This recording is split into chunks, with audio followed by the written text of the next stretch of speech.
Guys, what's going on? Welcome back. So, active killer slash active shooter indicators. Now, these indicators we're going to be discussing aren't necessarily indicators that somebody actually has a weapon on them, but they are things to look out for that should kind of raise your spidey senses that, hey, I may need to watch this person a little bit. I may need to keep my distance.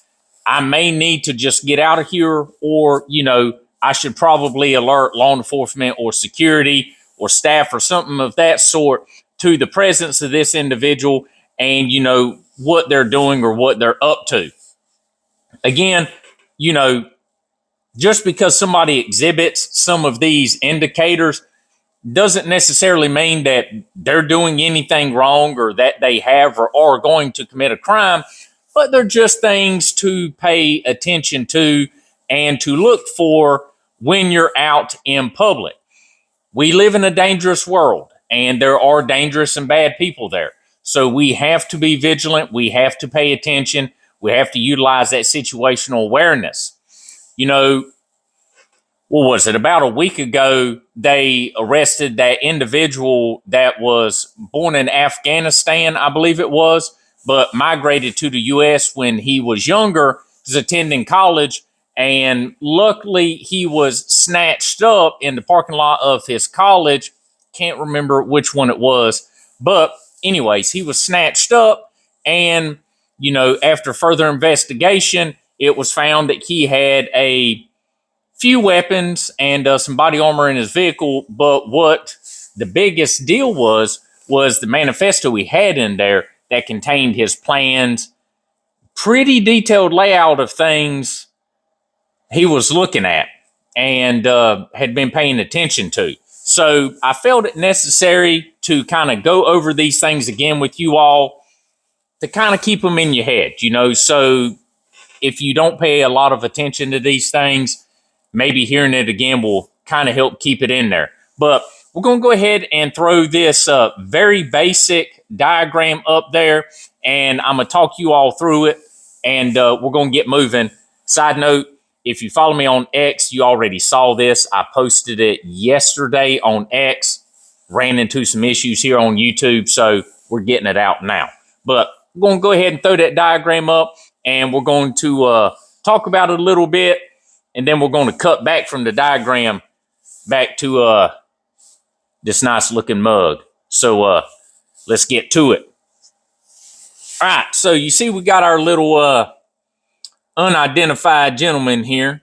I don't know what he's got on, a poncho or something like that. But the first topic here, the first little line up here on the top left-hand corner is oversized or loose-fitting clothing. Clothing that is not appropriate for the event or weather. Now, basically, what you're looking for, and all regions of, the country are different. If you live up north and it's super cold during the winter times, you're going to be bundled up. But whenever it drops into gets up into the 50s, which will be cold for some of us, but warm for people that are used to colder environments, and then flip-flopping that over to warmer environments, whenever it gets a little nippy, people start throwing on layers of clothing. So the clothing, it has to kind of be dictated by the area you live in, where in the country you live. But people with oversized clothing. So imagine it's 95 degrees outside and you are walking into the mall and you see a individual hanging around outside of the door and they have on a ankle length puffy jacket. 95 degrees outside. Nobody in their right mind is going to be wearing a puffy ankle length jacket in 95 degree weather. That's just uncommon. That to me really signals that, hey, I've probably got something going on here. Yeah, there could be some mental illness there, and that's why I've said that these can't solely be based on if somebody's doing these things that, they're doing something. There could be some other cognitive issues there but it's just something to pay attention to. But what would immediately strike me is they probably got something under there they want concealed. And if they're wearing something that long, it's probably either going to be a long gun, rifle, shotgun, or even an edged weapon such as a machete. People think about active killer, active shooter as just active shooters. Mass casualty events occur with not just shooters, but with edged weapons also. So that's something we have to pay attention to, is the out of season clothing. So then we're going to move on down to keeping hands in the pockets and otherwise concealing the hands. A lot of times you will always hear law enforcement say, show me your hands, show me your hands. If your hands are visible, fronts and backs, then you don't have anything in them, obviously. But if you keep them concealed in your pockets, you could be holding on to a weapon. You could be trying to keep a weapon that's in your waistband or something like that from moving around. So hands constantly obscured, either in pockets or in a bag or something like that. Let's see here. And that could be, as stated in number 3, repositioning a weapon, like I said. Small bulges near the waist or hip. A lot of people conceal firearms either in the appendix, so right in their center. If you're right-handed, 3 o'clock, 4 o'clock, or 6 o'clock in the back, and then opposite if someone is left-handed. Those are typical areas where someone conceals firearms and or blades and things like that. Especially if someone has a machete, it's probably going to be in the waistband on the 3 o'clock position, so it goes down the leg. Adjusting waistband or clothing, again, that just goes around with, possible concealment of a weapon in the waistband. Undue attention to carried objects, oversized torso or bulky jacket vest. So again, oversized clothing, something that's extremely unreasonable, where they could be concealing something under that clothing. Favoring one side, so strong side. So a lot of movements to either one's left or right side, depending on if you're left or right-handed. Constant kind of movements over there. One thing some people may not know is people that carry firearms, and this is constant with law enforcement too, you touch it constantly. So, if you're a concealed carry holder, law enforcement, things like that, you're constantly touching your firearm, subconsciously making sure it's there. I did it all the time when I was in law enforcement. I constantly would touch my gun, put my hand there. A lot of times I was just resting my hand there because the belt's so bulky and wide. It was just a nice place to rest my hand. But people constantly touch firearms and blades to make sure they're there. It's just something you do, and you will keep doing that unless you force yourself into not doing that. Let's see, blading, so turning body to protect weapons. So if somebody gets near them, they may kind of turn their strong side away in an attempt to keep you from being able to see the weapon or the bulge of the weapon or the printing of the weapon through the shirt and or clothing. Let's see here, moving up to the top right. Let's see, minimizing door-to-door distance from vehicle. Parking in the fire lane. So someone comes slinging up into the fire lane or right by the door and, gets out and leaves their vehicle there. And then they may be lingering around the vehicle. Shouldn't be parking in the fire lane. That is for emergencies, for fire apparatus and or law enforcement or EMS there for emergency calls. I know some people will sling up there sometimes, picking up something real quick out of the store, whatnot. But, you see that a lot, but you also kind of have to look at the individual in whole to kind of see the mannerisms and things like that. Let's see. Low familiarity with the area. So, constantly looking around, all over the place. Usually whenever you're visiting a store, you park in the parking lot and you walk in the doors. You don't hang around outside staring, all around, gazing all over the place. You go inside to do what you want to do. You're not outside hanging around, looking at the architecture of a shopping mall or a business center. Again, just kind of key indicators in a lot of these things. You see a handful of these things, probably something to pay attention to. Let's see, mental discomfort.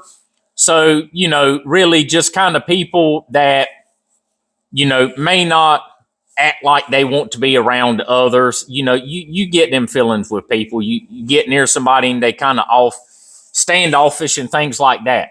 Tunnel vision or the 1,000-yard stare. So somebody may be standing right outside of the shopping mall after they slung into the fire lane and they're wearing a long, bulky jacket and it's 93 degrees outside and they're just standing there staring at the door. Nothing has got their attention. It's a straight shot from their eyeballs to the door or a specific individual. Something to pay attention to. Repeated comments and or prayer. So, we've all seen the videos of the jihadists and things like that doing their prayer right before they conduct their terroristic business. So paying attention to that. Really just any type of repeated comments or prayer that just really seems out of the ordinary. A lot of these things just boil down to common sense, and that just doesn't look right. A lot of muttering.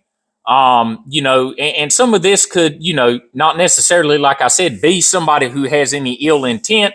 Could just be somebody that may have, some mental illness, may have, some cognitive impairments or something like that. Difficulty making decisions, so they may, sling up at the front door in the fire lane, get out, start staring at the front door for that 1,000-yard stare, wearing their bulky clothing. They may start walking up quickly to the door and then turn around, walk back towards the car, and then stop, 10 feet away and turn and, just kind of back and forth with themselves. Again, if you watch people as you're moving, you utilize that situational awareness, you're paying attention to what's going on around you, you'll start picking up on these things. I pick up on these things instantly. Because I'm constantly watching, and these are things that I've studied and paid attention to for a long time. So once you kind of get the mindset of learning what to look for and just paying attention and going with your gut instincts, these things will really start popping out to you. And a lot of time it's a big nothing burger, which is excellent. That's what we want. We want these things to be a big nothing. We don't want anything to happen, but we have to be prepared if they do. So difficulty making decisions, troubling communicating. So, things like muttering of, I'm going to shoot this place up. I don't like these people. I'm going to kill him. I'm going to stab him. I'm going to end this place.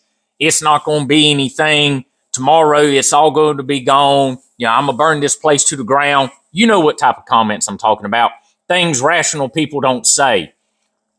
And let's see, repeated entries and exits to an area. So again, this could be for inside or outside. They pull up several times. You see them. You're sitting outside. Eating lunch on the bench in front of your office. You see a car pull up. Individual gets out, walks towards the building, turns around, goes back and forth, gets in the car, leaves. 5 minutes later, they come back again. They do this back and forth, or they go inside, stand, come outside, go back inside, just very uncommon behaviors. So we're going to go ahead and cut back from this extremely, let's see here, dynamic, I guess, picture here, and you can get back to my mug. So, these are things we just need to pay attention to. As I said in the beginning, these aren't indicators that, yes, something's going to happen, or this person's a criminal, or this person's going to do something. It's just things for you to pay attention to. There's a lot here, and, one or two, a lot of people do one or two of these things. That's not uncommon. But whenever you start getting one, the unseasonable clothing, they slide up in the fire lane. They start doing the 1,000-yard stare. They keep touching the center of their waistband. They're muttering, you kind of overhear them say something, to the effect that, they're not going to be breathing tomorrow. These things are indicators that there's probably something going on with this guy. I probably need to get out of here. I need to alert somebody, but I need to get myself out of this situation and get to a safe area. But, I just want you all to be prepared. There's a lot going on in the world right now. It's a lot of bad people, a lot of bad things going on. So the more educated you are about these type of things, the safer you will be, the better off we'll be. But I hope you all use this information. Look over this again, kind of ingrain some of this stuff in your head. But with that, you all stay safe. Have a great day. And Minuteman is out.